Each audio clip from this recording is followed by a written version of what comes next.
Hi, welcome to Moments with Marilyn. I'm your host, Marilyn Boyer, the mom of 14 homeschool kids who love the Lord and love each other.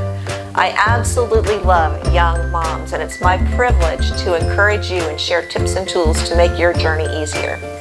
Thanks for joining us today. I am so excited about this podcast today. We are going to actually interview a Vietnam vet. I talked to you in the last podcast about how to make living history, how to make history come alive by interviewing people that lived it. And today we're going to show you how to do that. So thanks for joining us today. Remember, as always, you can access our podcasts on Apple Podcasts, Google Podcasts, or our YouTube channel or Facebook page. So welcome to our podcast today. I am so excited that we are going to interview Major Woody Woolridge. He fought in the Vietnam War, and you're going to get to hear all about that. So, Woody, welcome. Thank you very much, Marilyn. My pleasure and privilege to be here today. And sure, I'd love to talk about the war. Great. Yeah. Why don't you first of all tell us what was the Vietnam War? There may be some of our folks that don't know what that was. Well, in 1960s and even before that, Eisenhower, I think, started paying attention to Vietnam and how it was going to figure out in the world the situation. And in the 60s, Kennedy sent, I think, 50,000 advisors to Vietnam. And the concern was communist forces from the north in these countries like Korea were moving down into the south of these countries like the Korean Peninsula. And so the United States went into the Korean War to stop the communist aggression from North Korea. And so that was a Korean War. It ended in a stalemate, and they had the demilitarized zone right in the middle of between South Korea and North Korea. So basically the same thing happened in Vietnam. There's a northern aggression increasingly through Eisenhower and Kennedy's time, and then Lyndon Johnson became president when Kennedy was assassinated in '63, and so he ended up building up the Vietnam War. In 1965, he decided to send the Marines in, and so there was a concerted effort. I think they ended up with about 500,000 troops over the years into Vietnam. He was a Marine, by the way.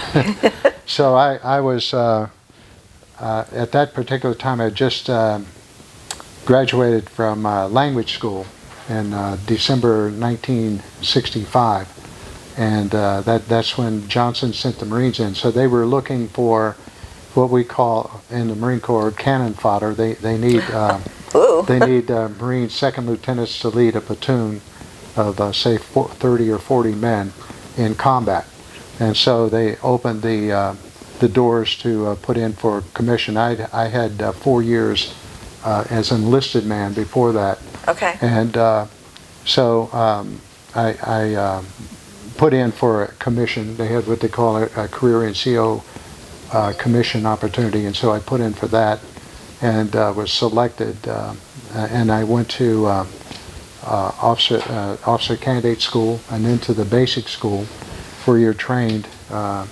And then at basic school in my platoon, there was this guy, Bill Seipel, and he said, I have a sister. He asked me how old I was. He said, how old are you? And I said, I'm 28. And he says, I have a sister who's 28 years old. I want to fix you up. And so it was a blind date. Oh, wow. In 1966 at that time. And we were in basic school. And so love at first sight. We ended up getting married. We actually eloped. Christine asked me if I was a Christian, and I told her I was. I thought I was, really, but I was raised in a very liberal church that really didn't preach the Word of God or the gospel. So anyway, she's a very strong Christian and comes from that kind of a family. But we got married, we eloped, got married in Las Vegas, and 2 weeks later, yeah, she dropped me off at Travis Air Force Base. Whoa, 2 weeks. And I went to Vietnam. Oh, in wow. October 1966. Wow. And so, Vietnam War was a little bit different than World War II. World War II, for example, before the Marines went into Iwo Jima, they knew what the situation was going to be. It was a different type of war at that time. The Japanese would go into an island with 10, 20,000 men, and knowing they would never leave that island alive. It's just, if you could imagine, if you could muster people up like that, large numbers, then they would have 10 years, they had 10 years to dig down into the island. Marines, they knew they had the unit that was together, and they knew they would have them together, and they would train for at least a year, maybe longer in some cases. So they knew exactly the Marines they would be sending in. There were 70. They knew they would have to send in 70,000 Marines against that island. And it's just a very small island, but they needed it as an airstrip to refuel planes. It was not, they didn't have the distance. They had to have that. And so anyway. Just trying to show the difference. So in World War II, if you worked and trained together and you knew you had an objective, you didn't know where it was, but you knew exactly what it looked like. It was a mock-up, and you rehearsed every day. And so, say for example, you make the landing, you make the amphibious landing, you go inland, and then you're part of the troops that are going to go this way, and you're the part that are going to go this way. And then this part has an objective to take. It's a mountain, and so you do mountain kind of tactics and things. Yeah. And so you work on that every single day, and for years. So and you're prepared. You're prepared. You're working with everyone knows what their job is, and so they're very prepared for it. Although the combat part of it they were just walking into metal, and it's just a solid sheet of metal. So anyway, the difference in Vietnam, I arrived in Vietnam in October 1966, and so I was assigned to the 3rd Battalion, 7th Marines. And so they were up in the DMZ at the time, so we had to wait till they came out. That took about a week or so, something like that. And so I was assigned to my platoon. I was in Kilo Company, and I was assigned to that company. I had 1st Platoon, and they assigned me as platoon commander. So I met my platoon at 2 o'clock in the afternoon. And, I didn't know them from Adam. They didn't know me. You introduce yourself. You meet with the squad leaders, the platoon sergeant, people like that. The next morning at 0 dark early, we take off on Operation Prairie 3 in the DMZ. Wow. So, you don't have a time to, you hit the ground running, and it never stops. And so we take off the next morning, 0 dark early. We go into the DMZ. We go to our positions. We're mortared the first night, and we have casualties. We have people taken out right away. So it was like welcome to Vietnam. And it didn't change. Every day was something like that.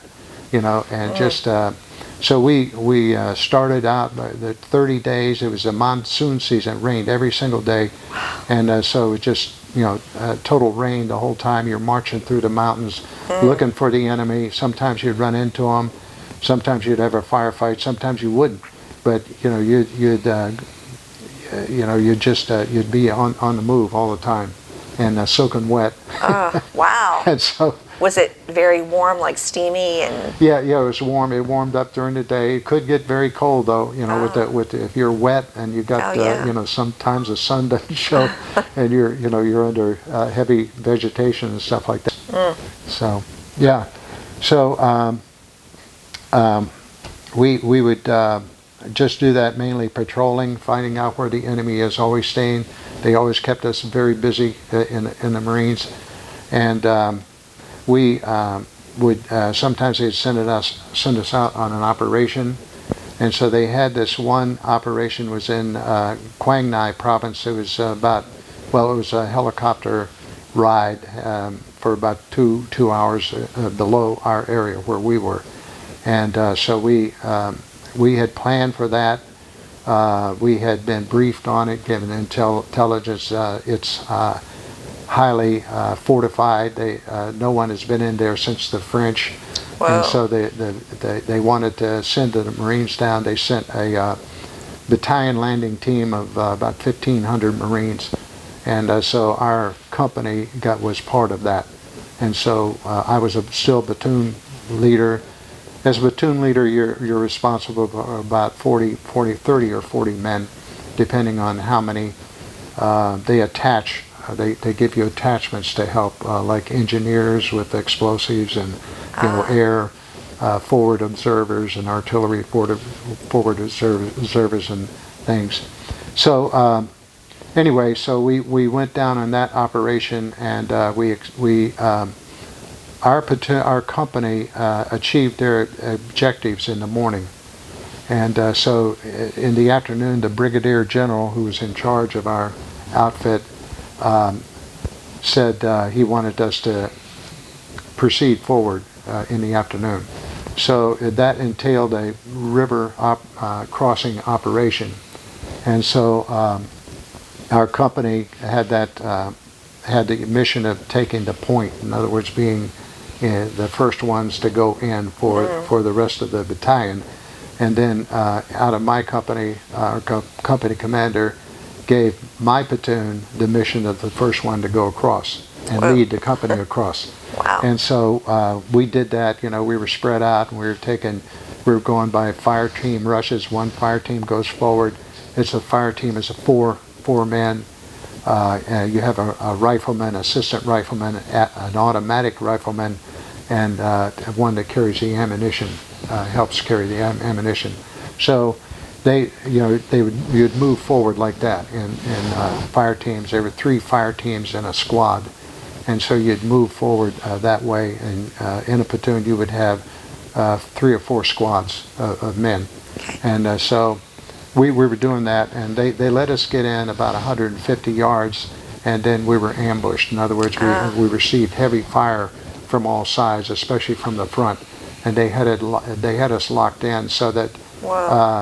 We had men who right off the bat were killed and wounded, and so the wounded were there, calling for medics. The corpsmen in the Marine Corps, they call a medic corpsman. Okay. And so they were calling for them, and so we were pinned down, and the corpsmen we had were just absolutely fantastic young men, and they came up from other platoons. There was 4 of them, and immediately 3 of them went out and got killed right away. I mean, one after another. Wow. They were trying to get to the troops that needed help. Wow. And so that was really tough to see. And I had a right guide. He was in World War II, and he was older. He wanted to go back into Vietnam. They let him come in.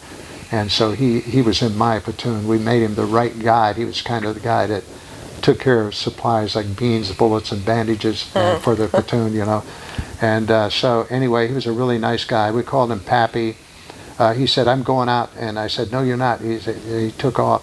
And so I went out, and he got hit at the minute I got to him. He got hit right in the throat and the chest. Whoa. And so he died in my arms there. Wow. And while I'm grabbing him, I get hit in my shoulder, in my left shoulder, and I was spun around and on my face in the rice paddy there. And so I was kind of like stunned and out of it. It took us a while to get air superiority. In other words, they bring in the air and suppress the fire coming from the front of us. And so they were able to suppress that fire, and then there was other corpsmen that were able to get out and rescue people and take them off. And so they got me off at that time as well. In a helicopter, or is that? Well, this was just our own, out of our own lines, because the rest of the company was coming up. They had other corpsmen, and so once they got the fire suppressed from the enemy side, then they came in. Were able to get the wounded and the dead off of out of the front of us. You want to get them out right away. Yeah. And so what I did was, I was not hurt that bad. I mean, I was hit in the shoulder. The bullet hit my left shoulder this way and then went straight down, bounced off my rib cage, and ended up at the end of my left hip in the back. Whoa! So wow. And so what the damage it caused mainly was bouncing off my ribs. It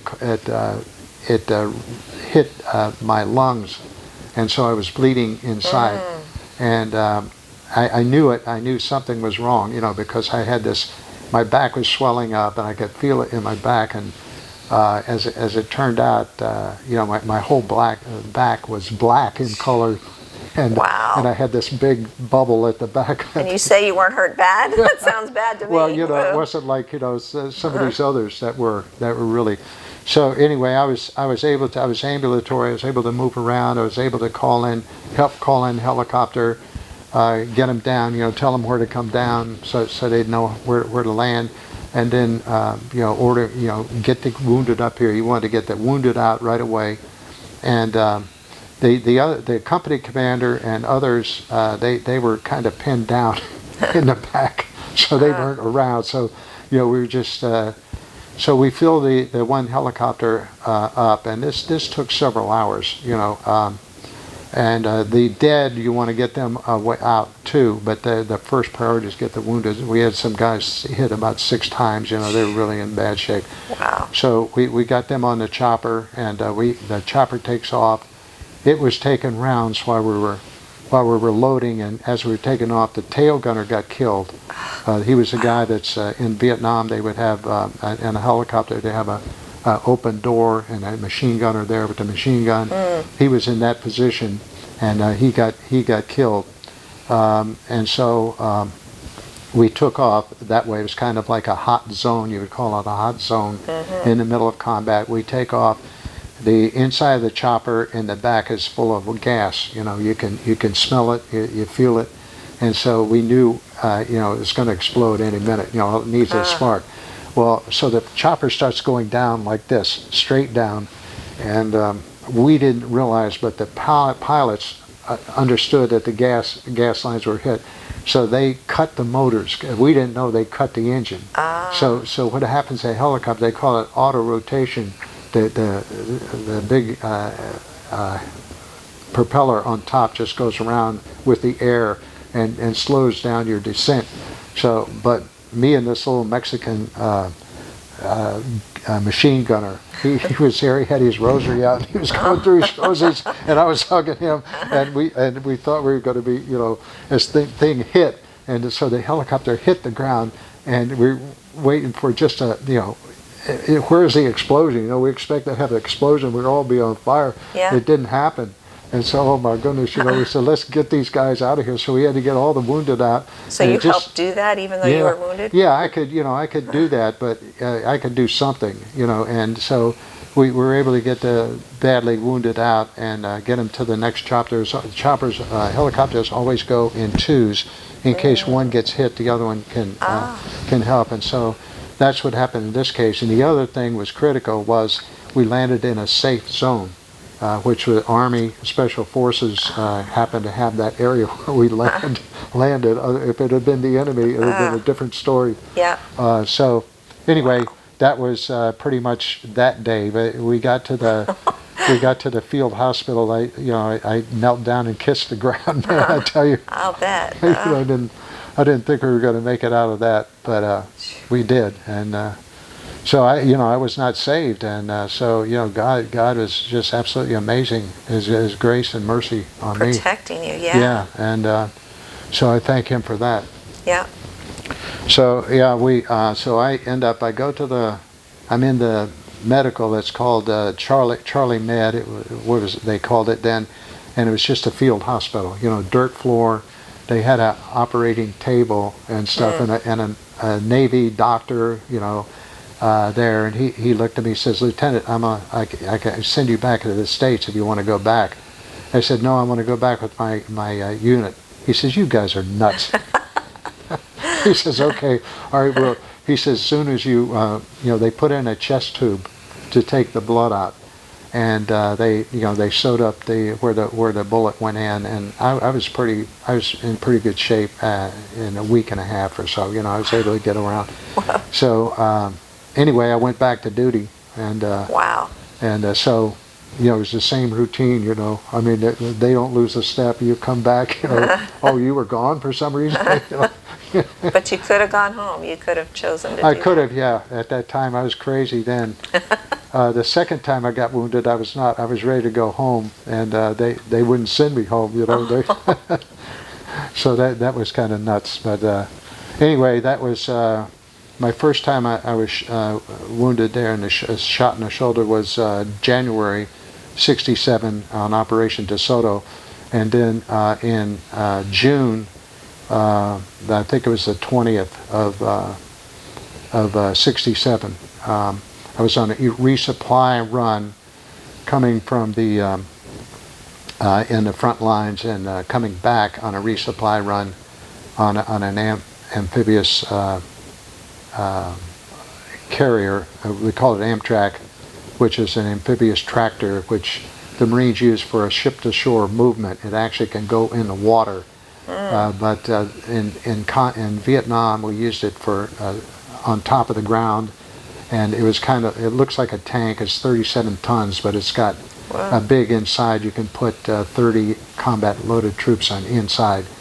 But you in those resupply runs, troops would be on top because you didn't, in case you hit a mine. Get blown up, yeah. So on that particular resupply run, we were about 2 hours from where we need to go back to the headquarters, and so we hit a box mine. They estimated it was like 70-pound box mine that our Amtrak hit, and we had the crewmen, 2 crewmen, the driver and assistant, and then we had 2 young guys out of our battalion sitting on one side, and then we had a young black Marine sitting right next to me. He was going home for the end of his tour. Oh, wow. And we were talking about that, just before this happened, and so me, and so we were sitting on one side, on the left side as the tractor's going forward, in the middle. And these 2 other young guys were behind us, and then you have the 2 crewmen. Well, we hit that box mine, and I went immediately up in the air, and I estimate, I'm guessing 45 feet out, like 3 yards, 15 yards, something like that. It's like it was unbelievable. I mean, wow. I saw the black guy in black, we call them black pajamas, short sleeve shirt, shorts on, and that was a sign of a guerrilla. He was running up a little hill, and he had just hit the ignition to set that bomb off. Wow. So we call that a command detonated bomb, rather than one that when your tractor goes over it, detonates it. This was command detonated from the side. So he let the first tractor go by. We're following in the tracks of the first tractor, and then he timed it perfectly. Wow. So I saw him, and then I had my M16 right across my legs there, and I was just thinking, getting ready to pull, take a shot, and the next thing I know, I'm upside down in the air, and I have this tremendous sense of screams, heat, and just the explosion, and I wake up. I'm on the ground. I'm on top of my M16. I go to take that. First thing you do is you come to your senses. You go, okay, you got to be able to take up a firing position. Yeah. And so I reach for that, and it's bent like a banana, Wow. So anyway, one of the young men come out, one of the squad leaders, he comes out, Lieutenant, you got to help us. The rounds are going off. The Amtrak's on fire. The crewmen are both they're blown to smithereens. The one guy, really big driver, his arms and legs blown off because he was halfway in that tractor. He got blown out. No arms, no legs. His body's on fire. And it's just awful scene. And these two kids that were in the back, they had nothing on. Everything burned off. No hair, no eyebrows, nothing. Wow. No clothes.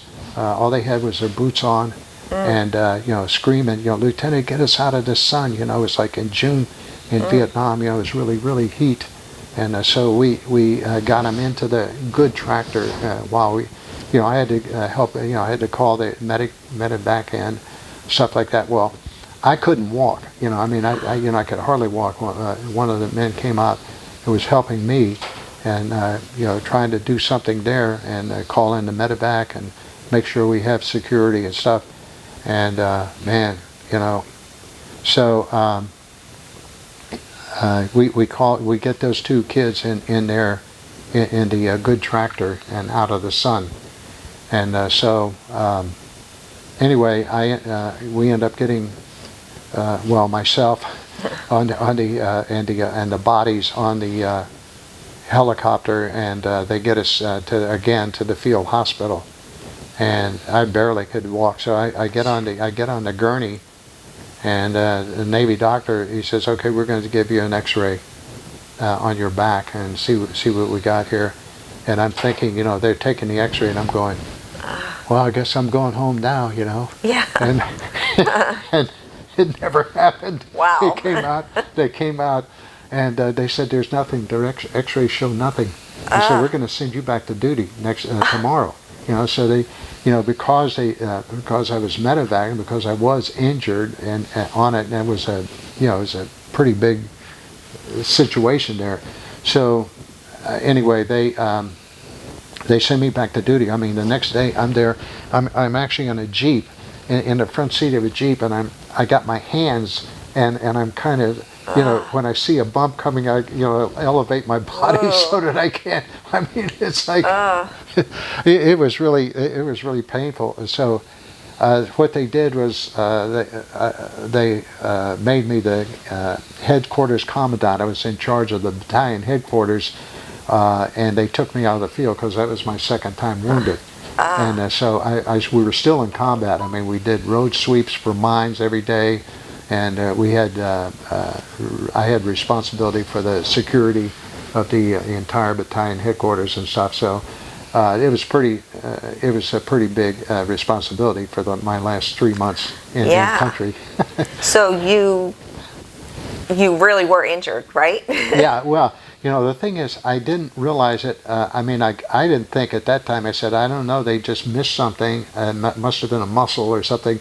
It took me several weeks before I could walk, halfway decent. Wow. And so the rest of my time, by then, it healed. I did have a rectal fistula that needed operation after Vietnam. I had that done in Camp Lejeune. And but years later, I was doing distance running. I happened to be in Taiwan, and I had a tremendous pain in my back, and I couldn't figure out what it was. It was for running. So I went in to the Navy hospital, and they did X-rays, and the doctor came out and said, "When did you break your back?" And I'm going, I don't know. And then all of a sudden I thought, oh my word, I think it's Vietnam, because the tailbone, the coccyx, you have these little spurs on either side going up to where your ribs start, and every one of those are broke all the way down on both sides. Wow. And so that's what the problem was.